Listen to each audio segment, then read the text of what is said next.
মাননীয় সদস্য রুমিন ফারহানা একটি সম্পূরক প্রশ্ন করতে পারেন। মাননীয় স্পিকার, আপনাকে ধন্যবাদ। মাননীয় স্পিকার, নতুন সরকার ক্ষমতা গ্রহণের পর থেকে ব্যাংক থেকে ঋণ নেয়ার পরিমাণ ক্রমাগতই বাড়ছে। ক্ষমতা গ্রহণের মাত্র 52 দিনে ব্যাংক থেকে 44,500 কোটি টাকা ঋণ নিয়েছে বর্তমান সরকার। সরকারের দ্রুত ঋণ বৃদ্ধির কারণে ইতিমধ্যে চলতি অর্থবছরে বাজেটে নির্ধারিত লক্ষ্যমাত্রা ছাড়িয়ে গেছে। এবার বাজেটে লক্ষ্যমাত্রা ধরা হয় 1,04,000 কোটি টাকা। সেখানে চলতি অর্থবছরের জুলাই থেকে 9 এপ্রিল পর্যন্ত সরকার ঋণ নিয়েছে 1,12,761 কোটি টাকা, যা লক্ষ্যমাত্রার 108%।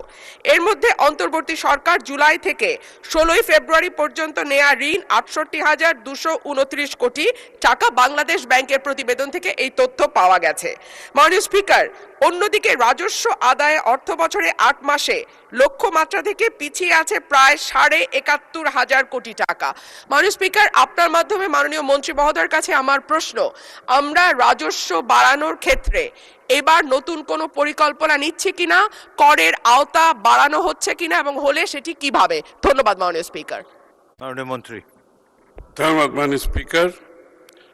যে ঋণের কথা বলা হচ্ছে সেটা মূলত বিগত আমরা কিন্তু ফেব্রুয়ারি থেকে এখন পর্যন্ত মাত্র 2 মাস এর মতো সরকারে এসছে, সুতরাং এটা ক্যারি ওভার হচ্ছে আগে থেকে, সুতরাং এই সংখ্যাটা এখানে বোধহয় প্রযোজ্য না, 1 নম্বর।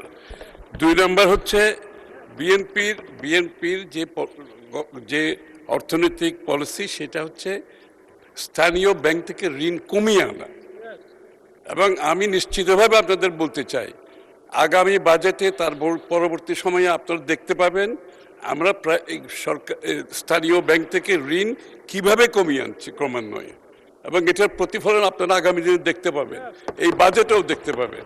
তো সুতরাং ঋণ যেটা বিগত দিনের তো অনেক লাইবিলিটি আমরা গ্রহণ করেছি, এখন আমি তো আগেই বলেছি ব্যবসা বাণিজ্যের যে অবস্থা, ট্যাক্স জিডিপির কথা যখন আপনি বলেন, আমি তো ব্যবসার অবস্থা এতক্ষণ ধরে আপনাদেরকে বললাম, যেখানে ব্যবসায়ীরা এক্সিস্টেন্সিয়াল থ্রেটে আছে, তো ব্যাংকের রিপেমেন্ট করতে পারছে না, তার স্টাফদের বেতন দিতে পারছে না, ফ্যাক্টরিগুলো রিডান্ডেন্ট হয়ে যাচ্ছে, এগুলো আগের থেকে ক্যারি ওভার সব। তো সেই ক্ষেত্রে ট্যাক্স জিডিপি যেটা আমরা রেখে এসেছিলাম অনেক উপরে, সেটা বিগত সরকারগুলো কমিয়ে কমিয়ে সাথে নিচে নেমে আসছে। আবার এটা আমরা যেখানে রেখে আসছিলাম ওখানে তুলতে হলে মাননীয় স্পিকার একটু সময় দিতে হবে, কিন্তু বিএনপি সরকার সেই কাজটা ভালোভাবে সম্পন্ন করবে, আমি আপনাকে নিশ্চিতভাবে বলতে পারি।